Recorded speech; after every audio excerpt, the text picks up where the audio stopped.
No hay derecho.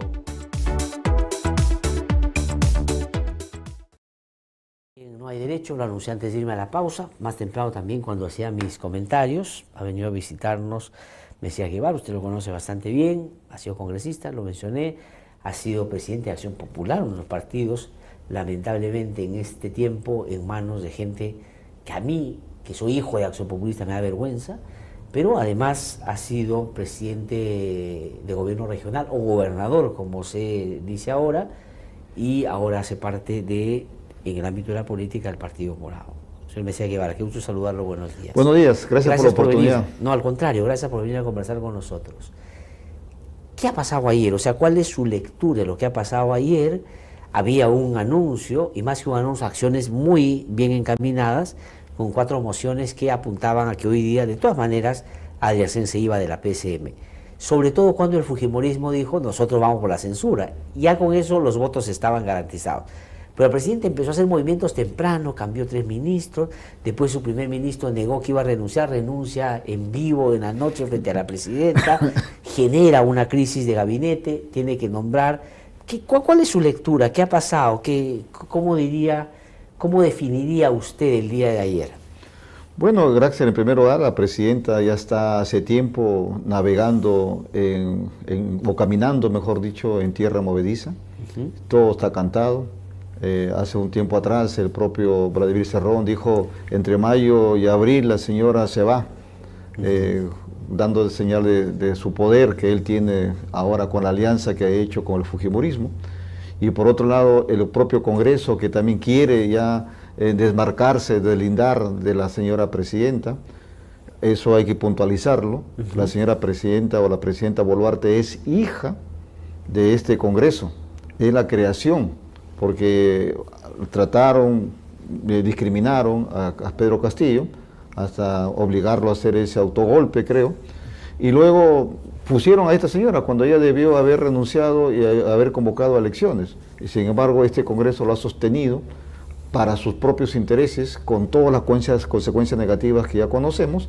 Entonces la señora está, digamos, en una paranoia constante y permanente.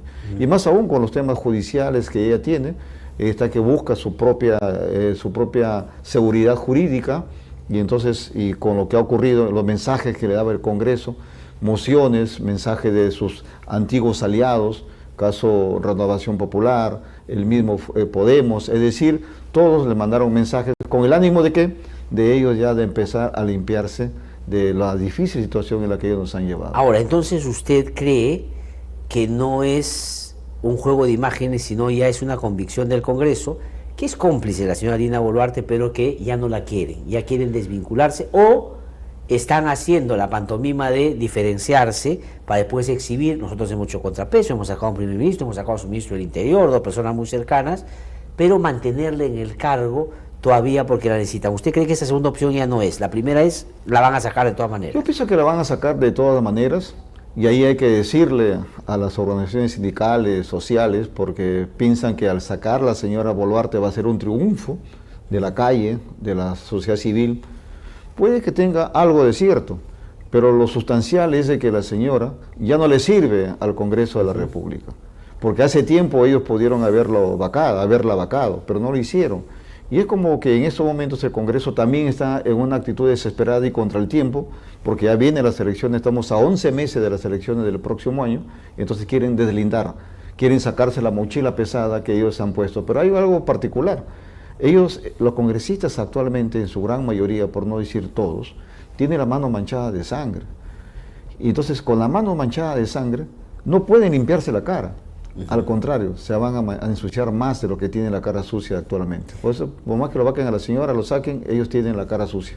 O sea, ¿usted cree que ese, porque ya no es un rechazo, porque si el 94% no te quiere, ya es un desprecio? O sea, ese ya no es solo un rechazo, ¿no es cierto? Que en el norte ya no tenga ni 1% la presidenta de la 0%. República, ya es una señal de que no te considera presidente de la República, así de sencillo. Pero ¿usted cree que esa gente que rechaza a la señora Boluarte tiene la clara convicción de que al rechazarla, rechaza al Congreso, que entiende ha sido el motor principal o el soporte principal de la señora Boluarte? ¿Usted cree que le va a servir de poco a los partidos que están en el Congreso querer desvincularse de la señora Boluarte porque ya la gente los ha identificado como lo mismo? Efectivamente, ellos por más que quieran deslindarse, por más que quieran, como te digo, sacarse esa mochila muy pesada que ellos se han puesto con el ánimo de sobrevivir, simplemente el pueblo los enrostra. Por eso el Congreso, yo creo que también debe estar en igual de aprobación. O sea, si la señora Boluarte en el norte tiene 0%, el Congreso también debe estar igual. Y fíjate, curioso que el norte, que es más dinámico... Fujimorista, además, o sea, porque es un sector que en los últimos tiempos al fujimorismo le ha votado mucho, digamos, la parte... Bueno, el Sólido Norte era antes predio de Lapra, Alianza por Progreso tiene mucha presencia en el norte, o sea, hay un rechazo en esos sectores que supuestamente tienen cierta predominancia estos partidos. Puede ser cierto lo que dice, ¿no? No, incluso fíjate que el norte, ¿por qué está cansado? En primer lugar, la inseguridad ciudadana se ha incrementado en demasía, el sicariato. Todas las prácticas que hoy vemos en Lima, nació en Chiclayo y nació en Piura y nació en Trujillo y en Chimbote. Sí, pues. Por ejemplo, eso de que le ponían sus stickers a los buses, a los taxis, a los mototaxis, sí. Eso ya existía hace mucho tiempo atrás. Sí. Entonces nadie dijo nada. Y por ejemplo en Chiclayo estaba el viejo Paco, sí. Entonces que estuvo ahí...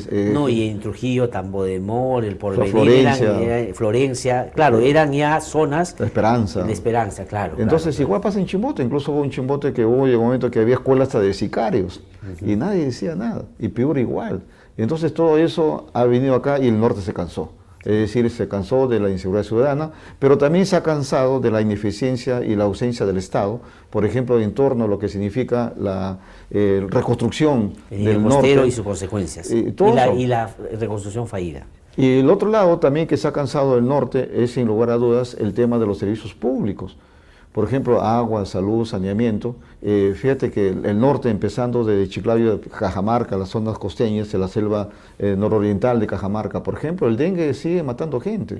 Ahora ha surgido la fiebre amarilla, es decir, salimos de la pandemia del COVID, seguimos con dengue, seguimos con la malaria y seguimos ahora también con el tema relacionado de la fiebre amarilla. Por lo tanto, eso también ha cansado al norte, ¿no? Sí, no es verdad, es una buena apreciación porque era una zona no ajena al Congreso, porque han votado mucho a varios partidos que están ahí, pero el desprecio a Dina es probablemente desprecio a ellos también como mensaje. Ahora, pero regreso, ¿simuló la presidenta, cree usted, al comienzo, o trató de mandar señales al Congreso diciendo, oye, no saquen a Ariancén, mira que cambiamos a de transporte, le damos Alianza para el Progreso? Vincularon al Ministerio de Economía, sacando a alguien que más bien determinados sectores aplaudían, como Salardi, a último momento, y en Interior pusieron a un hombre directamente vinculado a Santibáñez, seguramente con ofrecimiento que le hizo a la presidenta, pero no le sirvió, no logró convencer al Congreso y generó una crisis al renunciar a Ariancén. O sea, ahora tiene que elegir un nuevo presidente del Consejo de Ministros y un nuevo gabinete, ¿no?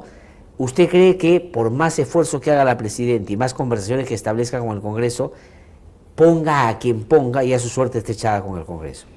Yo pienso que ellos ya están en una situación preelectoral, por no decir electoral, porque muchos líderes de esa bancada se están a nivel nacional recorriendo, haciendo su proselitismo político, incluso y violando la neutralidad electoral.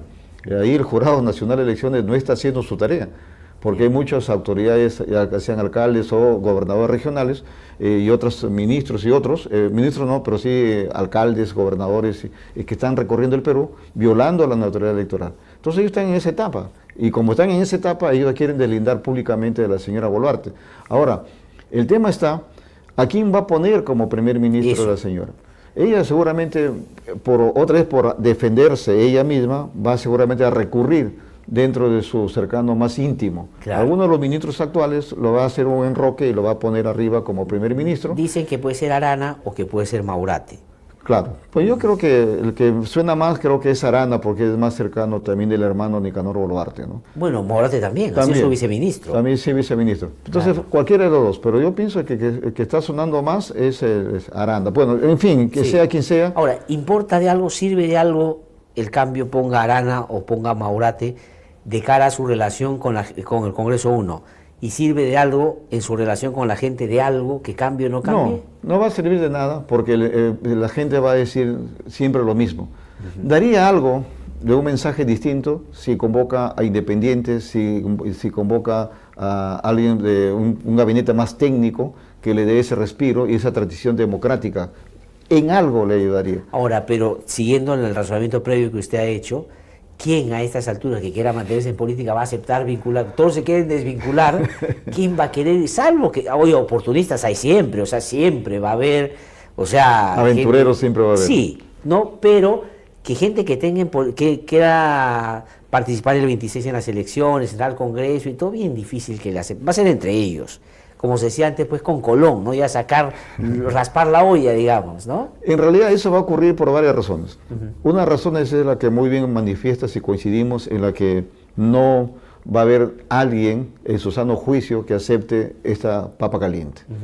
Y por otro lado, es que ella quiere gente cercana para que sigan en la línea de lo que es buscar la impunidad para ella. Pero y esa impunidad, fíjate que esa línea de impunidad también le podría servir al propio Congreso de la República y a los otros líderes que están desmontando todo. Por ejemplo, todo lo que hace el Congreso, las leyes que están desmontando todo lo que era el soporte legal para luchar contra la criminalidad. Lo firma. Lo firma. Entonces, por ese lado, también les es útil a ella en esos momentos. Sí. Es algo que también podría ser el que lo una, o mucho no podría, es el que lo une al Congreso con la señora Boluarte. Sí, ahora hay otro elemento que se ha producido casi al mismo tiempo, ¿no es cierto?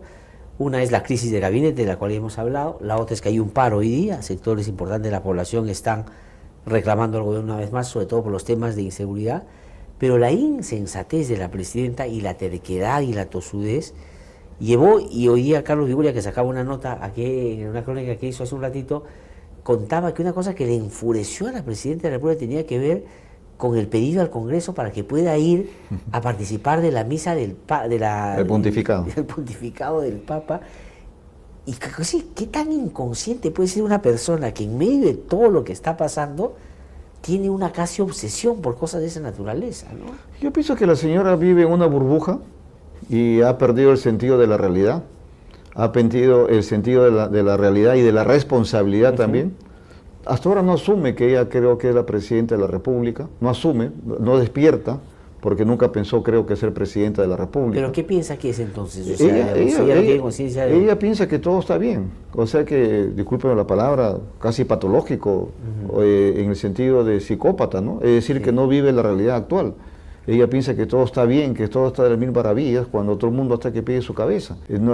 Ha ido a patadas a hacer una pantomima ahí con el tema de la masacre que ha ocurrido. Ella se va a hacer ese acto. Ahora, en esa misma crisis de inseguridad ciudadana, de paros y por una crisis ministerial, pedir ese tipo de permisos, por eso es surrealista, es lejos de la realidad. Sí. Y ahora, ¿pensará ella que el Congreso le va a dar? Fíjate, ¿qué pasaría si el Congreso le da el permiso? También significaría que el Congreso también está en otra frecuencia. Bueno, ha supuestamente incorporado en la posible delegación al presidente del Congreso, inclusive me parece una cosa increíble, está invitando al presidente del Poder Judicial para que dice que vayan los tres poderes del Estado en una situación en la que están persiguiendo al Poder Judicial. O sea, es una cosa impresionante. Yo diría también como usted, ya que escapa al análisis político, creo que tiene que ver con otras cosas que la presidenta tendría que verse. Y es más, disculpa, ese análisis patológico hay que hacerle también a todos los congresistas, porque también ellos son los que han ocasionado este tema. Fíjate, viven en un mundo paralelo que ya no están viviendo la realidad. 0% de aprobación, desprecio de toda la colectividad a nivel nacional, significa pues que estamos gobernados por locos, mi querido. Sí, no, y además creo que hay otro elemento que es importante, y es que su sobreactuación, digo ya del Congreso, están convencidos que les va a funcionar. Veo, por ejemplo, para poner un caso concreto, la señora Patricia Chirinos. Ahora resulta que es tremendamente opositora, que es una persona que estuvo en contra de Dina Boluarte desde el comienzo, casi como que debíamos haber mantenido a Castillo y no haber hecho nada porque esta señora es peor. Y no ha sido así su actuación previa, ¿no? Todo el tiempo ha sido de acompañamiento sin ninguna crítica. Ahora, usted mencionó Patás. A mí me parece que lo de Patás expresa la gravedad del momento, porque no es un problema solo de inseguridad ciudadana, que lo es, sin duda. Es un problema de la penetración del crimen en la política y el poder. Porque todo lo que ha pasado en Patás no ha pasado espontáneamente. Ha venido pasando porque alguien ha ido habilitando la posibilidad de que pase. El Congreso ha dado leyes, el Ejecutivo no las ha observado, el Tribunal Constitucional las ha convalidado y hasta el jefe de la policía, según una investigación que ha hecho Panorama, cobraba en pepitas de oro y en plata para pasarle, disculpen el lenguaje coloquial, el talán a los delincuentes que iban por ellos. Entonces, ¿por qué nos tenemos que sorprender que pase lo que pase en Patás? Claro, yo coincido contigo, así como no tenemos que sorprendernos, ni tampoco dejarnos engañar por la actitud de los congresistas que ahora salen a gritar el lobo, el lobo, el lobo, el lobo, cuando ellos han sido los que han creado este lobo, ¿no? Sí. Y por otro lado, también está lo de Patás. Fíjate que ahí hay varias lecturas, muy bien que has expresado, porque muchos lo quieren ver como un tema de inseguridad ciudadana. Que lo es, sin duda. Es un pero no serio. Solamente es un tema de inseguridad ciudadana, es un tema, yo diría, de la guerra del oro, en la que hay varios actores. Por un lado está lo que es los mineros formales, están los mineros artesanales y están los mineros, los delincuentes. Y por otro lado, un Estado ausente, donde está una fiscalía, un congreso, está lo que es el tema de todas las situaciones que tú has mencionado. Ellos están totalmente ausentes o son cómplices de toda esa criminalidad. Entonces, ¿ahí qué hay que hacer? Hay que tomarle todo por las astas. Hay que decir, oye, el modelo minero ya colapsó. Claro, o sea, por ejemplo, a ver, para ponerlo en términos más concretos, ¿qué haría usted o qué harían ustedes en una situación como esta? Ya estamos montados sobre Patás tal cual ha pasado. ¿Qué medidas se tendrían que tomar como inmediatamente que este gobierno no ha tomado? Mira, en primer lugar, lo que tenemos que hacer es, en la parte de la minería en mismo, hay que modernizar ese modelo actual. El tema de las concesiones, el tema de lo que significa la parte tributaria, la parte ambiental y la ciencia social. Es un tema que es rapidísimo, tiene que hacerse. Eso tiene que hacerse en 100 días. Y lo otro lado es la policía, tiene que hacerse una policía especializada, que a Patás no vayan los que actualmente están yendo. Es decir, una policía especializada. Y por otro lado, hacer una gran inteligencia, porque fíjate que en estos momentos todos sabemos cómo salen los camiones de Patás, no hay interdicción, y sabemos a dónde va. Entonces, y eso es complicidad de los actores que tú acabas de decir. Eso hay que hacerlo de manera urgente, tenemos que cortar de raíz la interdicción, el tema de inteligencia, una policía especializada y por supuesto repensar el modelo minero que actualmente está muy mal manejado. Sí, y hay otro elemento que me parece que es importante y es cómo se desarma lo que han hecho para favorecer la minería ilegal en el Congreso, pero también cómo se logra desvincular a esta ilegalidad de la política de cara a las próximas elecciones, claro. Porque 7.000 millones de dólares mueve la minería ilegal en el país, 7.000 millones, según el informe de la AJA, 1.200 millones mueve el narcotráfico, o sea, la minería ilegal 6 veces, y esos meten plata en las campañas, y tienen otro componente que se aprecia poco, que tiene que ver con la gran cantidad de población que están vinculando a esa cadena, porque le están dando trabajo, entre comillas, a gente a quien nadie le presta atención y nadie le da trabajo, le da oportunidades. Entonces, ya tienen una base social que los defiende también. Tienen una base social que incluso están desarticulando otras actividades productivas económicas, y eso yo soy testigo de sección, por ejemplo, que está ocurriendo en Cajamarca, fundamentalmente en Jaén y San Ignacio, donde prácticamente ya no encuentras muchos trabajadores que algunos están abandonados sus fincas de café para ir a sacar oro. No hay trabajadores que en ese momento existían, la mano de obra para esas actividades agrícolas, se están yendo a lo que es a la minería, a la extracción de la minería ilegal. Y por lo tanto está desarticulando y además que está contaminando, está destrozando todo el hábitat y el medio ambiente. Por lo tanto, sin lugar a dudas, está que genera muchas actividades paralelas y sobre todo ilícitas también. Trata de personas, el tema de lo que es la parte de extorsión, la parte de sicariato, todo envuelto en lo que significa esta actividad, que lamentablemente es producto del carácter de un Estado ausente, ¿no? Sí. Y el otro día, y voy a contar un asunto que me ha pasado a mí, un joven que vive aquí en Lima hace algunos años ya, que colabora con nosotros haciendo algunos trabajos. Él viene de una zona de Apurímac y me preguntó de la nada, me dijo, señor Lázaro, ¿y cómo se hace para hacer minería? Me dice, ¿hay que tener algún permiso? Y yo le expliqué un poquito lo que pasaba y esto. Y le dije, ¿por qué? Me dice, porque del pueblo donde yo soy y me he tenido que venir a Lima a trabajar, estoy acá 13 años y no tengo trabajo fijo, la paso mal, pero regreso a mi pueblo y los que eran mis compañeros con los que compartíamos, ahora tienen camionetas, viven esto y están dedicados a eso, en sus propios terrenos. Inclusive alguna gente llega y les dice, no te preocupes, tú ni siquiera te vas a meter en el negocio, nosotros lo vamos a hacer y te vamos a dar mensualmente tal. Entonces, claro, él estaba como pensando rezar para hacer eso, y mucha gente está haciendo eso, y ese es un problema, porque esa, entre comillas, base social que se genera es la que va a impedir cualquier acción de persecución en el ámbito más punitivo que se pueda hacer sobre el negocio, ¿no? Si no logramos nosotros fortalecer el Estado y hacer que esté presente, hacer repensar este modelo actual como está dado, fíjate que es una cadena perniciosa. Por ejemplo, sí. ¿Quiénes son los que tienen las concesiones? Ya, las empresas formales. Pero estas empresas formales, ¿están trabajando realmente ese espacio, esa cuadrícula que le da el Ministerio de Energía y Minas? No. Le dan simplemente a otros mineros artesanales. Así y dices, oye, ¿sabes? Toma, haz la actividad y luego ese oro a mí me lo vendes. Me lo traes. Y luego, ¿qué han entrado ahí? La disputa de los artesanales con los informales y con los delincuentes. Que se meten a los socavones y esperan que saquen el oro y luego viene, dame el oro, es mío. Sí. Y al final, el que está fregado es el minero artesanal. Claro. Porque está sometido por el empresario minero formal y por el delincuente que se va y le quita. Por lo tanto, hay que decirle también al minero artesanal que también tiene que activarse y pedir, decir las cosas como son.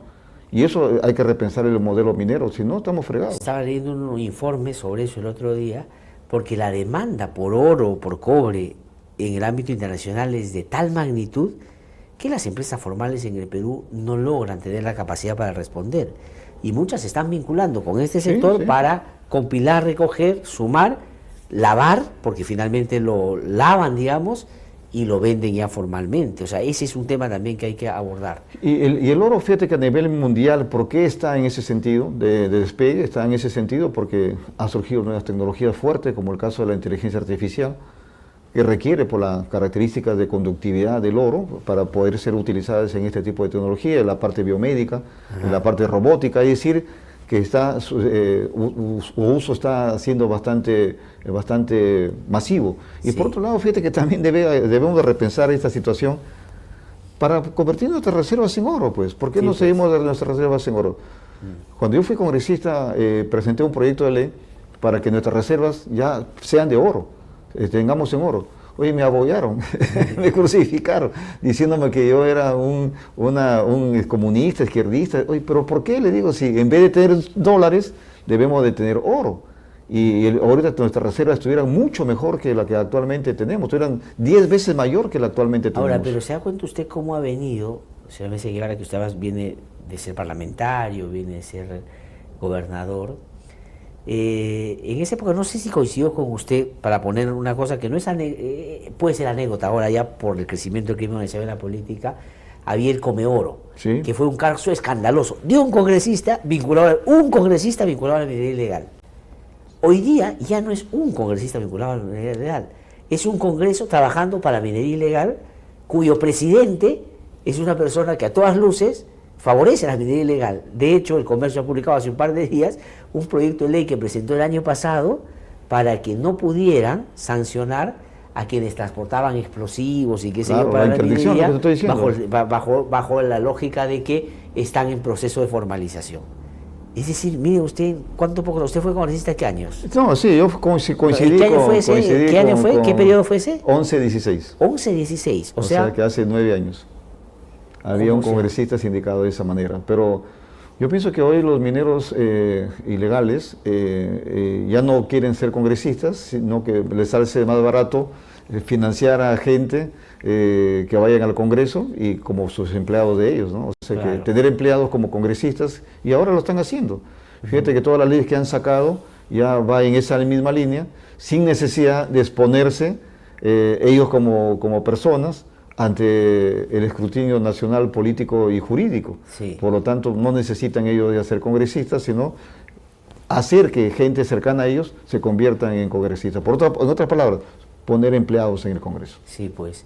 Ahora, y otro escenario de disputa se expresa en la relación muy confrontacional entre la política y el sistema de justicia. Hace un par de días el Ministerio Público, también lo ha hecho el Poder Judicial, se han pronunciado abiertamente en contra de las modificaciones de la Ley de Extinción de Dominio. Es decir, mientras el Congreso va por el lado de desarmar a la justicia dice eso va a significar que se liberen. He hecho una lista larguísima de casos que se van a beneficiar. Sí, larguísimo.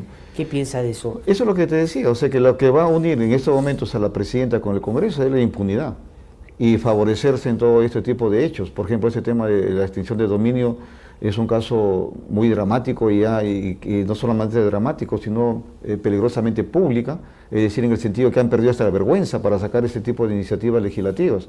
Y ahora también yo tengo cierta esperanza, que siempre confío yo en la reserva moral. Por ejemplo, han salido fiscales con ese pronunciamiento, han salido jueces con ese pronunciamiento, oponiéndose a esta medida legislativa, y por lo tanto también creo que hay una lucecita de esperanza, una luciérnagas en cada institución que dicen, oye, por si acaso yo estoy aquí y que no voy a permitir que hagan tabla rasa con toda la institucionalidad. Claro, pero su ex correligionaria, para hablar en los términos accionpopulistas, la señora Mari Carmen Alba, ya preside una comisión para reformar el sistema de justicia. Y el otro día se ha confrontado con la presidenta del Poder Judicial malamente, porque la presidenta hablaba y defendía los fueros y ella, además con gestos bien déspotas desde mi punto de vista, trataba de descalificarla. O sea, ya están yendo por el tema, comillas, de la reforma. No, incluso fíjate que ellos están en una actitud, por eso te decía, viven en un mundo paralelo. Ellos piensan que nadie se está dando cuenta. Y luego cuando vayan a pedir votos van a decir, no, yo sí luché contra la corrupción, busqué la transparencia, busqué consolidar el sistema de justicia, cuando es todo lo contrario.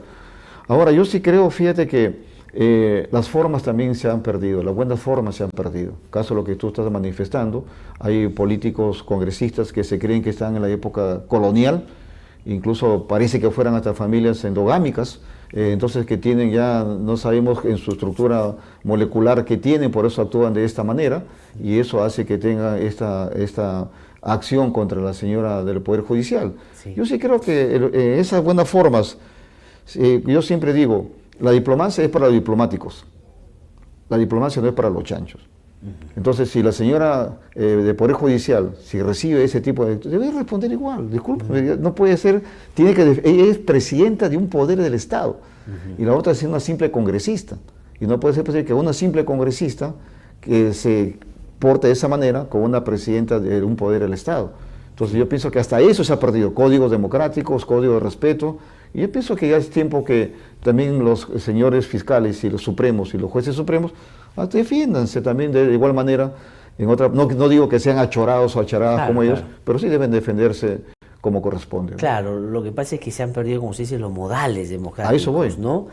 Y lo peor es que, para seguir en el ejemplo, arguyen o argumentan sus antecedentes familiares políticos, ¿no? Porque cuando le reclama a la presidenta del Poder Judicial, la señora Alba dice, mi tío Javier cuando era congresista, es decir, los menciona. Pero yo me acuerdo, digamos, no porque lo haya vivido, porque era muy chico, pero sí de lo que he leído y he conocido, y a mi padre nos contaba, dentro de Acción Popular, y usted es un militante, o ha sido un militante durante tantos años, había disputas severas internas, ¿no? Entre los provincianos y los limeños, por ejemplo, ¿no? Sí. Javier Alba, el propio Ulloa. Ulloa, digamos, como el cosmopolita, el hombre más de las élites, versus los provincianos, Valentín Paniagua y otros. Pero, digamos, había una discusión ideológica, política, severa, intensa, pero respetuosa. Sí. No, hoy día, digamos, ¿de qué estamos hablando? Yo le escucho a este señor Edwin, ¿cómo se llama? De Acción Popular. No vale ni mencionar su nombre porque no me acuerdo, pero... No, además yo sí me acuerdo, pero creo que no vale mencionar su nombre porque sería darle en renombre a una persona que no merece ningún respeto por eso tampoco. Digo, ¿no? O sea, a lo que voy es eso. Pero insisto en el tema. Creo que el Congreso lo que está haciendo es, y me contaban ayer, lo que termina siendo muy perverso, que por ejemplo esto que han sacado de la imputabilidad de los niños de 16 y 17 años, mire, esto me ha contado una persona muy cercana a quienes han tomado esa decisión, tiene que ver porque saben que el Poder Judicial y el Ministerio Público tienen una posición clara contra eso. Entonces, para que al salir en contra de eso, ellos puedan decir, Ya ven que los jueces y fiscales defienden a los sicarios y sigan con esta campaña de desprestigio para justificar la reforma. Fíjate que volviendo al tema anterior, ya que tú hablaste de Javier Alba nunca tuvo ese comportamiento.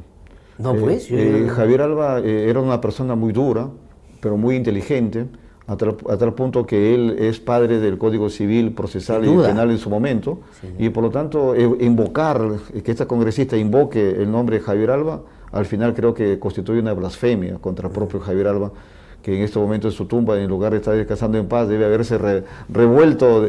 ¿Por qué me mencionas en esta disputa cuando él siempre buscó la concordia y el fortalecimiento del sistema de justicia? Ahora, pero ya entonces, si esa es la lógica, Belaúnde, Valentín Paniagua deben estar volteados ya hace tiempo por varios que los invocan todavía en Acción Popular, lo que es una vergüenza. El Belaúnde y Paniagua, yo tengo admiración por 3 presidentes: Belaúnde, Paniagua y Francisco Sagasti. Son 3 presidentes que creo yo que a los políticos debería de ayudarnos, encaminarnos qué camino de seguir cuando uno ya tiene ese cargo, o en política en general, porque tienes que tener un pensamiento eminentemente estadista. Por ejemplo, hoy se habla mucho de cómo defender los derechos, la inseguridad ciudadana, dice pena de muerte. Fíjate que Valentín Paniagua, cuando fue presidente, no recurrió a esos temas antidemocráticos y desmontó toda una estructura del fujimorismo y del montesionismo en democracia.